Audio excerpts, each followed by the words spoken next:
तो hello friends, मैं आदर्श एक बार फिर से स्वागत करता हूं आप सभी का आपके अपने YouTube channel learn and analysis पर। तो आज मैं आप सभी के लिए इतिहास के कुछ सामान्य क्विज लेकर आया हुआ हूं जो कि काफ़ी ज़्यादा इंपॉर्टेंट हो जाते हैं कंपटीशन और कॉम्पिटिटिव एग्जामों के लिए। तो चलिए स्टार्ट करते हैं हम आज की अपनी वीडियो को।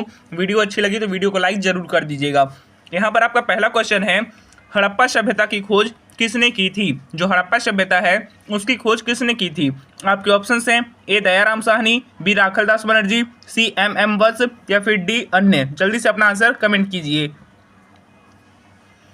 तो देखिए यहाँ पर आपका जो सही आंसर है वो है आपका ऑप्शन नंबर ए, यानी कि दयाराम साहनी। ठीक है ना, हड़प्पा सभ्यता की खोज दयाराम साहनी ने की थी। आपका अगला क्वेश्चन है, वह शासक जिसने एक सच्चे जैन मुनि की तरह उपवास के द्वारा शरीर त्याग कर दिया था, वो कौन था?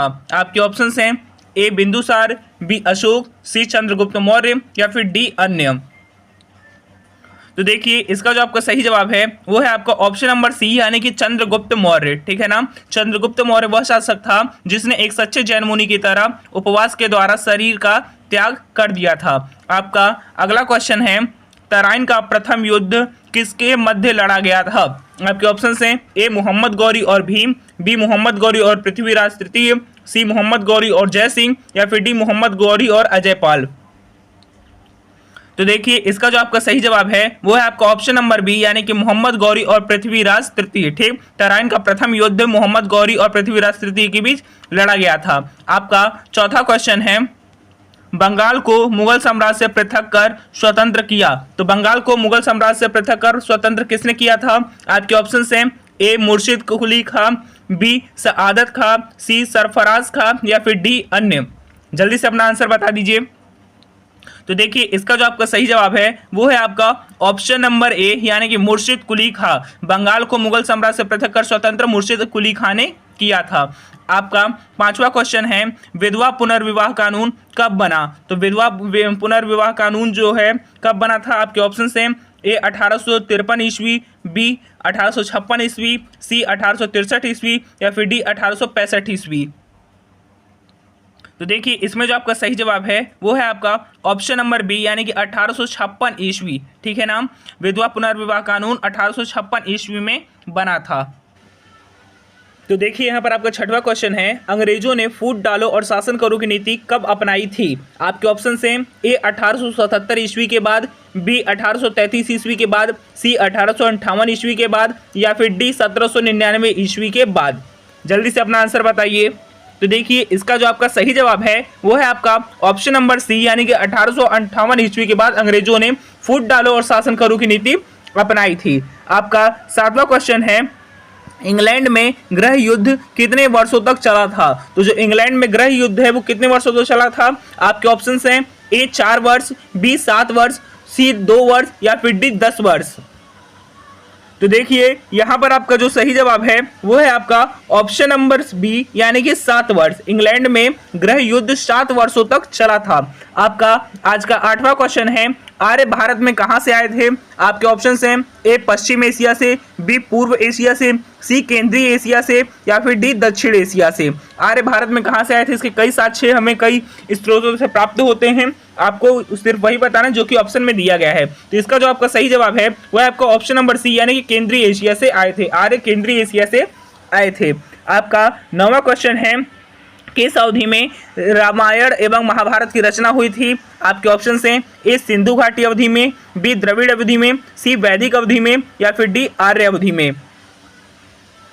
तो देखिए इसका जो आपका सही जवाब है वो है आपका ऑप्शन नंबर डी, यानी कि आर्य अवधि में रामायण एवं महाभारत की रचना हुई थी। दोस्तों अगर आप भी हमारे से जुड़कर ऐसे ही स्टडी करना चाहते हैं सारे कॉम्पिटिशन और कॉम्पिटिटिव एग्जामों के लिए, तो प्लीज चैनल को सब्सक्राइब करके बेल आइकन को प्रेस कर लीजिएगा, जिससे कि आने वाली सारी वीडियो की नोटिफिकेशन आप तक पहुंच पाएगी। ठीक, देखिए आपका अगला क्वेश्चन है, गुप्त साम्राज्य की स्थापना किसने की थी? आपके ऑप्शंस हैं ए हर्षवर्धन, बी चंद्रगुप्त, सी समुद्रगुप्त या फिर डी ब्रह्मगुप्त।